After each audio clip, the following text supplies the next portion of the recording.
그래서 우리는 이와 같이 로마로 가노라.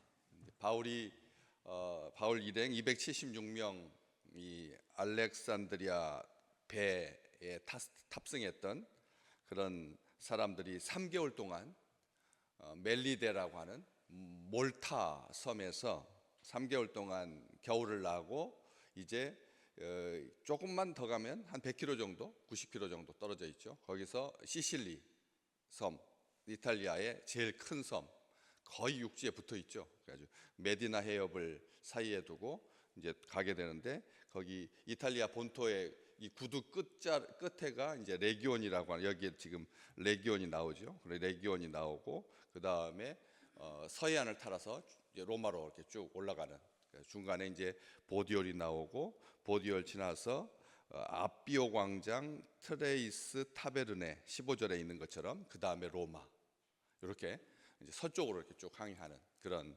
루트를 볼 수가 있습니다. 3개월 후에 우리가 그 섬에서 겨울을 난 알렉산드리아 배를 타고 떠났다. 이 배가 지난번 처음에 그 섬에 상륙할 때는 앞에서 알겠지만 41절, 27장 41절 뒷 고물이 큰 물결에 깨어져 가니 이렇게 뒤쪽이 다 파손되어 버린 배거든요. 그리고 거기에서 떨어진 나무 조각, 배의 널판지, 널조각, 44절에 널조각을 타고 사람들이 이제 육지에 상륙했을 정도니까 배가 아주 큰 손상을 입은 거죠. 그런데 3개월 동안 배를 이제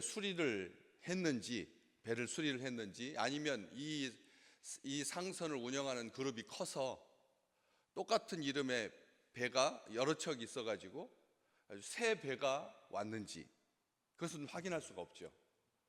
옛날 배인지 3개월 전에 그 깨졌던 배인지, 그래서 수리해서 한 건지 아니면 새 배인지 모르지만, 처음에 그 알렉산드리아 배 탈 때 누가는 그 뱃머리 장식 이야기는 안 했거든. 그런데 11절 말씀에 보면 배를 탔는데 그 배의 머리 장식이 있었다. 제우스의 쌍둥이 아들을 장식으로 하는 이 표현을 하고 있는 걸 봐서, 그때는 경황이 없어가지고 그렇지는 않은 것 같거든요. 폭풍이 일어나기 전에 미항에서 출발했으니까 그때 배 갈아탈 때 이런 말을 했어야 되는데, 갑자기 여기서 뱃머리 장식 이야기가 불쑥 나옵니다. 이제 로마로 가까이 오면서 그 배의 장식이 어떤 특이한 모습을 하고 있었던 거죠. 믿음의 눈으로 봤을 때는 그 장식이 특이했던 겁니다. 왜냐하면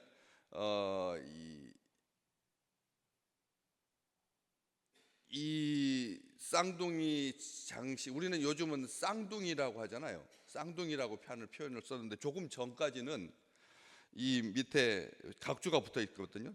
알렉산더 디오스구로라고 하는 것에 제우스의 쌍둥아들, 이렇게 쌍둥아들. 저는 제 생에 쌍둥이라는 표현은 봤지만 쌍동아들이라는 표현은 처음 보는 것 같아요. 쌍동아들. 우리 식구들은 쌍동아들이라고 하는 표현을 들어봤는지는 모르겠지만 쌍동아들이라고 되어 있습니다. 이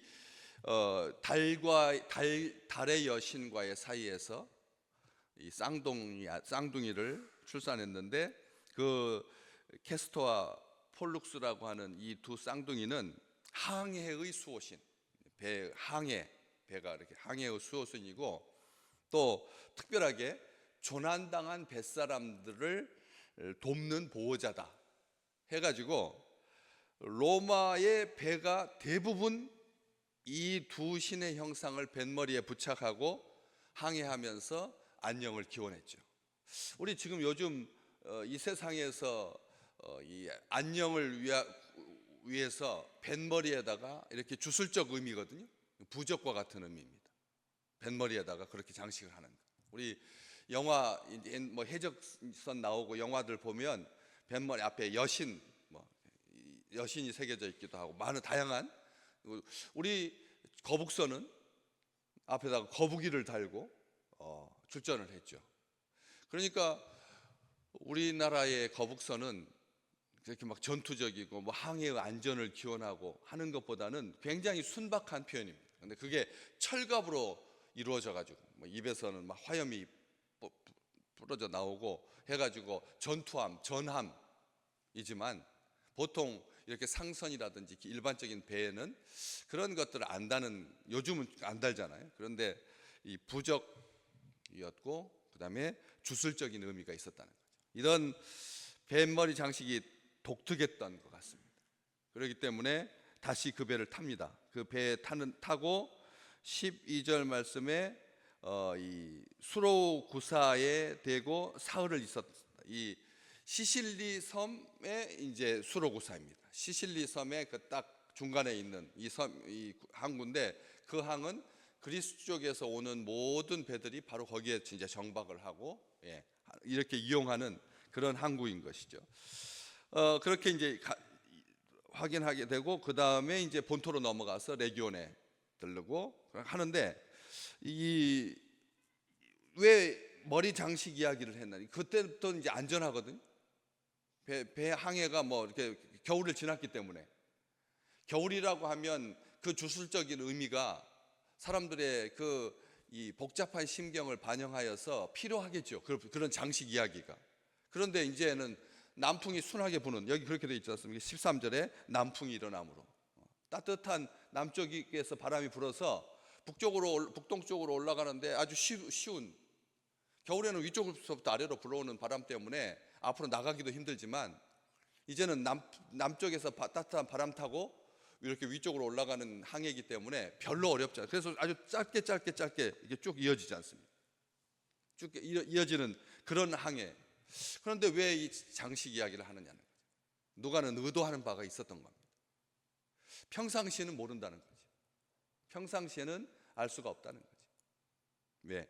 진정한 안녕과 평강은 주술적인 부적에게 달려있지 않다는 것을 정확하게 말하고 있습니다. 인생의 안전은 뱃머리 장식에 달려있지 않다는 것을, 그걸 말하려고 하는 겁니다. 뱃머리 장식을, 이게 우리의 안전을 지켜줄 수 없다. 바울이 그렇게 경고했지 않습니까? 그럼에도 불구하고 무리한 항해를 해가지고 광풍을 만나고 통제 불능 상태가 되고 짐과 배의 기구들을 다 버리고 배는 깨지고, 아무리 장식 쌍둥이, 강력한 항해의 조력자, 보호자 쌍둥이 장식을 딱 붙여놔도 신이 둘이니까 얼마나 세겠습니까? 한 신도 아니고 쌍둥이로 다니는 신이니까 얼마나 능력이 있어 보입니까? 그런데 안전을 보장받지 못했다는 거죠. 우리 인생의 항해에 있어서 우리를 지켜주시는 분은, 우리를 사랑하시는, 우리와 함께 하시는 하나님이신 줄로 믿습니다. 다른 것은 없다는 거죠. 다른 게 없다는 거죠. 우리의 건강도 우리를 지켜주지 못하고, 우리의 밝은 시력도 우리를 지켜주지 못하고, 우리의 그 예리한 감각, 한번 가만히 생각해 보십시오. 얼마나 판단력이 정확한지. 얼마나 그렇지 않습니까? 우리가 눈추가 12단인데 뭐 이 세상 살아갈 때 감각적으로 살 수 있습니다. 그런데 그러한 것들이 우리 인생의 보장이 되지 못한다는 것이죠. 그것을 분명히 하고 시작하는 겁니다. 이제 그렇게, 왜 276명은 그냥 단순하게 남자들이 아니니까, 사람이 아니니까, 영적인 존재이니까 배에서 같이 성찬식을 나누고 음식을 같이 먹고 한 형제가 된 겁니다.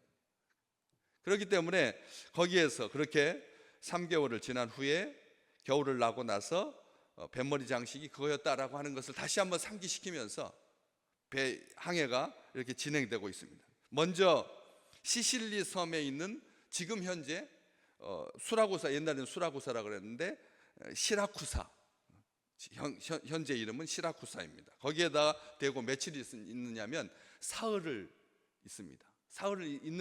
사흘 있을 이유가 없습니다. 뭐 이미 앞에 10절 말씀에 그 보블리오와 그 다음에 멜리데 섬 사람들이 우리를 후한 예로 대접하고 떠날 때 우리 쓸 것을 이미 배에다 다 실었기 때문에 100km 정도 항해한 다음에 그냥 경유해서 지나가면, 본토를 해가지고 이렇게 가면 되는 건데 사흘을 머뭅니다.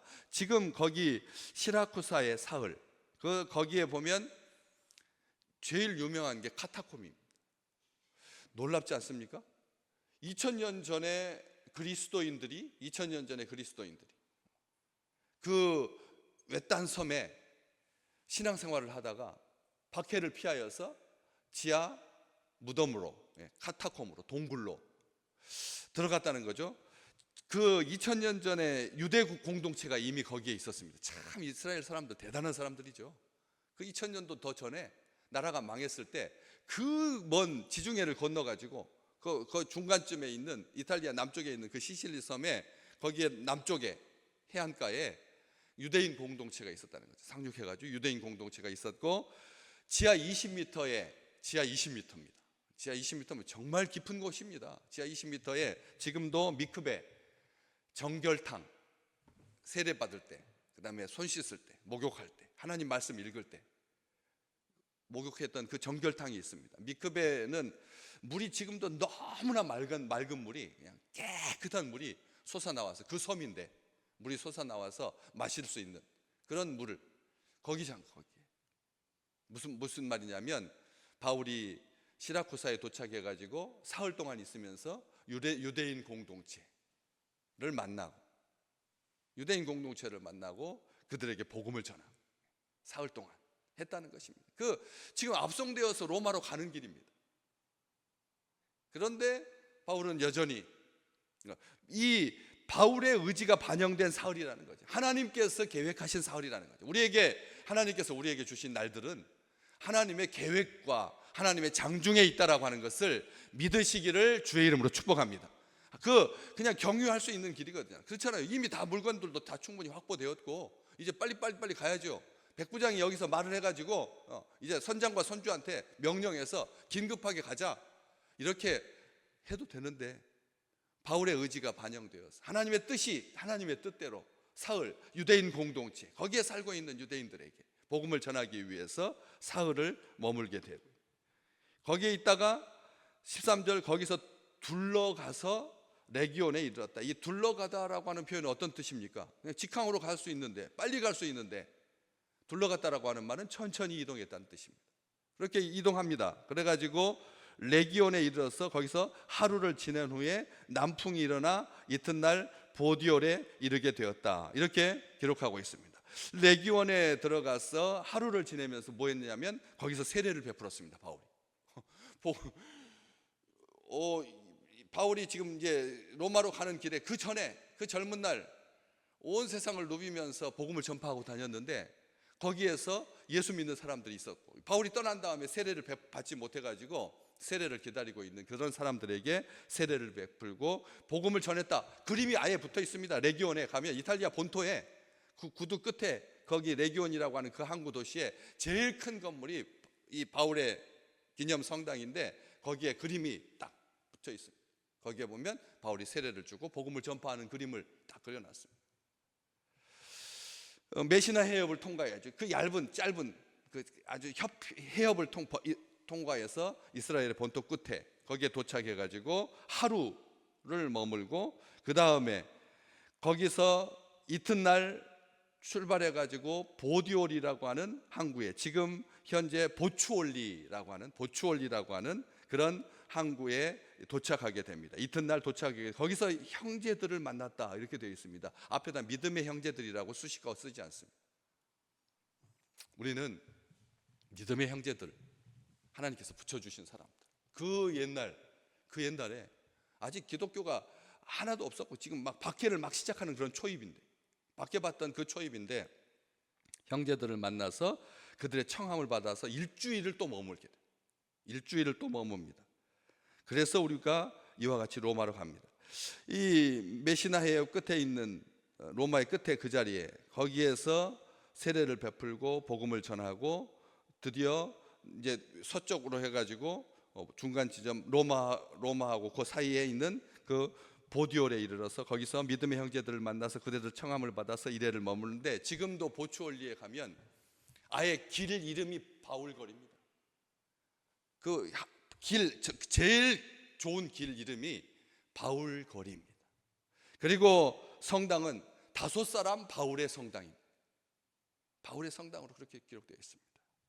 거기서 그 보추올리에는 이 세상에 존재하는 원형극장이 많잖아요. 로마 시대 때 흔적으로 원형극장이 많은데, 3대 원형극장에 포함될 만큼 아주 보존이 잘 되고 큰 그런 원형극장, 2만 명이 들어갈 수 있는 원형극장이 있습니다. 2만 명이 들어갈 수, 로마의 흔적이 아주 고스란히 남겨 있는 바로 그런 거기에서 바울을 기념하는, 바울을 기억하는 그런 이 지명이 남아 있다라고 하는 것이죠.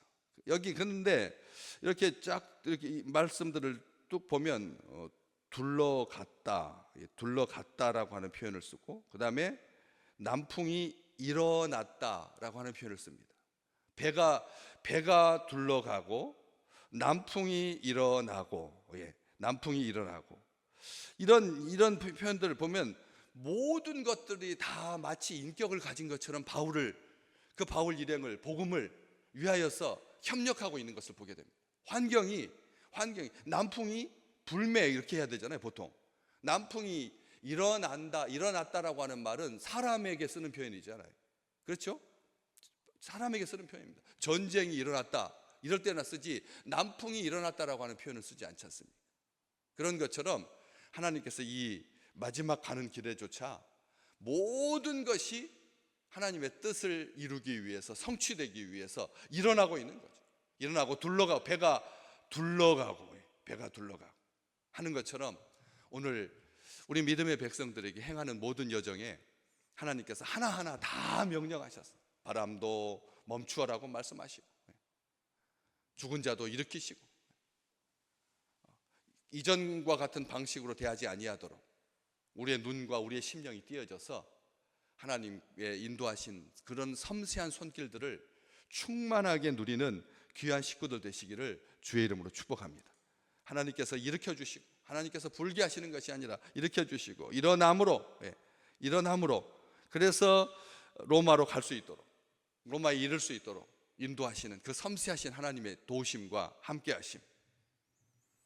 그래서 그 믿음의 백성들이 가는 모든 여정마다 한순간도 방해받지 아니하고 아주 순적하게 하나님께서 계획하신 일들을 이루시기 위해서 로마에 이르게 하시려고, 가이사 앞에 서게 하시려고, 복음이 전파되게 하려고, 이 땅과 이 세상을 구원하시기 위해서 사람을 사용하시는, 임금 앞에 세우시는 하나님의 그 강력하신 역사가 우리의 삶 가운데 치밀하게 우리와 함께 동행하는 귀한 날 되시기를 주의 이름으로 축복합니다.